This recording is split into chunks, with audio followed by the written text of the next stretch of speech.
And now the Joint Admissions and Matriculation Board (JAM) says it was looking forward to establishing more examination centers in the diaspora to cater for candidates willing to study in Nigeria. The board's head media and information, Dr. Fabian Benjamin, made the disclosure in an interview with Newsmate in Lagos State.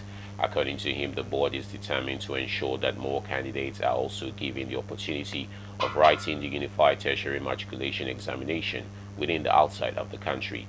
He said that it was also to ensure that the examination was brought closer to some candidates who had constraints coming down to Nigeria to sit for the examination. It could be recalled that the board conducted the 2016 all-computer-based test in 8 countries alongside one conducted in the country. Countries such as Cameroon, Saudi Arabia, UK, Ghana, Republic of Benin, and a few others are where the board is currently conducting its examination. About 6 lecturers of the Delta State University, Delsu Abraka, have been sacked by the institution's governing council for various offenses ranging from extortion, sexual harassment, leaking of examination questions, to bribery and corruption. The sack of the lecturers is coming on the heels of the recommendation by the Senior Staff Disciplinary Committee of the university, who indicted the lecturers for other offenses. According to a bulletin which was signed by the University Registrar Mr. D.A. Oribo and issued by the management of the institution, 6 of the lecturers were dismissed while 4 others were demoted and received various degrees of query for their conduct. Warning lecturers to desist from acts of anti-official activities capable of bringing universities to disrepute.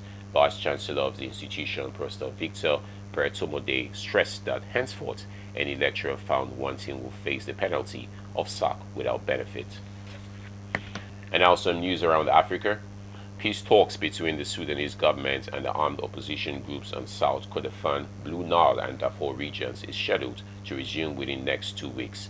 Last week, the African Union High Implementation Panel decided to suspend the 2-track peace talks after the parties failed to sign a deal.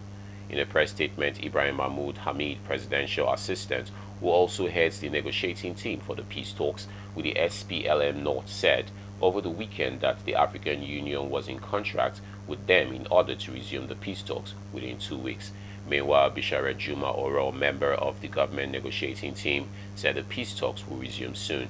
He predicted the resumption of the peace talks during the next 2 weeks, especially after the parties agreed on more than 90% of contentious issues. Separately, Sudan's President Omar al-Bashir said that this year is the last round for peace negotiations in the country.